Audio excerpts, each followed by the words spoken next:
নমস্কার বন্ধুরা, MS family কিচেনে আপনাদের সবাইকে জানাই স্বাগত। আজ আরও একটা রেসিপি নিয়ে চলে আসলাম বন্ধুরা। আজকের বানাবো কাতলা মাছের কালিয়া। ভিডিওটা আপনারা প্রথম থেকে লাস্ট পর্যন্ত দেখবেন। ভালো লাগলে শেয়ার, কমেন্ট, লাইক অবশ্যই করবেন। তাহলে চলুন বন্ধুরা, আমি কেমন করে কাতলা মাছের কালিয়াটা বানাই আপনাদেরকে দেখাই। এখানে কিছুটা পরিমাণে কাতলা মাছ নিয়েছি, আমি ধুয়ে ভালো করে নুন হলুদ মাখিয়ে রেখেছি বন্ধুরা। এই কাতলা মাছের আজকের কালিয়া কেমন করে বানাবো আপনাদেরকে দেখাবো। কাতলা মাছের কালিয়া বানানোর জন্য আমি পেঁয়াজটা একটু বড় বড় সাইজের করে কুচি করে নিয়েছি। আমি একদম ঝিরিঝিরি করে কাটিনি বন্ধুরা। আর এখানে বড় সাইজের একটা টমেটো নিয়েছি। আর এখানে জিরে, মরিচ আর ধনিয়া বেটে নিয়ে এসেছি। আর এখানে 4টে শুকনো লঙ্কা বেটে নিয়ে এসেছি। কড়াইতে আগে তেল বসিয়ে দিয়েছি, তেলটা গরম হয়ে গেছে। এবার আমি মাছটা ভেজে নেব।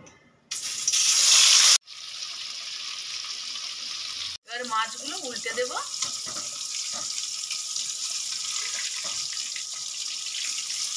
আমি বন্ধুরা মাছটা বেশি কড়া করে ভাজবো না, বাকি মাছগুলো ভেজে নেব বন্ধুরা। এই যে লেজাটা আমি দিলাম তেলের মধ্যে, লেজাটা খেতে আমি ভীষণ পছন্দ করি।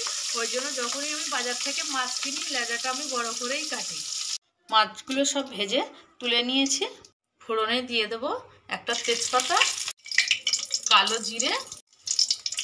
ফোড়নটা থেকে সুন্দর একটা গন্ধ বেরিয়ে গেছে। এবার আমি দিয়ে দেব কুচিয়ে রাখা পেঁয়াজ। বন্ধুরা, আমি এই যে কাতলা মাছের কালিয়াটা বানাবো, পেঁয়াজটা যে আমি বড় বড় করে কেটেছি, এই পেঁয়াজটা পুরো নরম হবে না, অল্প একটু শক্ত মতন থাকবে। গ্যাসের ফ্লেমটা মিডিয়ামে রেখেছি। এবারে দিয়ে দেব কুচিয়ে রাখা টমেটো। টমেটো কুচিটা দিয়ে দিয়েছি, দিয়ে একটু নেড়ে চেড়ে নেব। এবারে বন্ধুরা দিয়ে দেবো স্বাদ মতো লবণ। স্বাদ মতো লবণ দিয়ে দিলাম বন্ধুরা। আপনারা আপনাদের রান্না অনুযায়ী লবণটা দেবেন, আমি আমার রান্না অনুযায়ী লবণটা ব্যবহার করলাম। এবার আমি একটু 1 মিনিট মতো কষিয়ে নেব।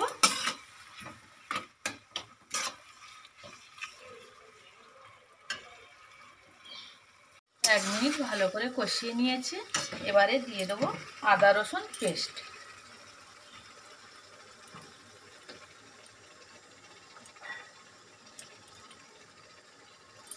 আদা রসুনের পেস্টটা দিয়ে দিলাম।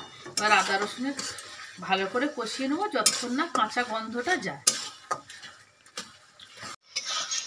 কাঁচা আদা রসুনের গন্ধটা চলে গেছে, গ্রেভি থেকে একদম তেল ছেড়ে দিয়েছে। এবার আমি দিয়ে দেব হলুদ গুঁড়ো। এখানে আমি 1 চামচ হলুদ গুঁড়ো দিয়ে দিলাম। দিয়ে দেব বেটে রাখা লঙ্কা। এবারে দিয়ে দেবো বন্ধুরা জিরে, ধনিয়া বাটা। এবার এইসব মশলাগুলো দিয়ে দিলাম।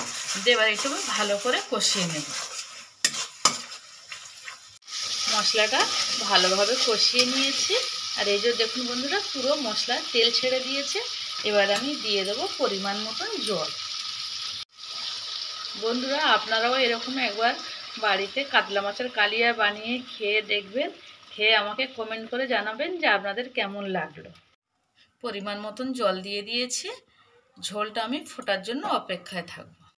ঝোলটা ভালোভাবে ফুটে গেছে, আমি আপনাদেরকে দেখাবো। এই যে দেখুন, পেঁয়াজগুলো এখনও এরকমই গোটাই আছে, একদম গলে যায়নি। এবার আমি দিয়ে দেব মাছ।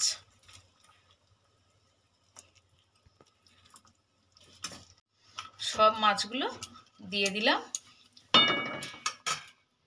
এই ঝোলের মধ্যে আমি 4টে গোটা কাঁচা লঙ্কা দিয়ে দেব। এটা অপশনাল, আপনারা দিতেও পারেন, নাও দিতে পারেন। এবারে দিয়ে দেবো অল্প পরিমাণে গরম মশলা। গরম মশলা, কাঁচা লঙ্কা দিয়ে দিয়েছি।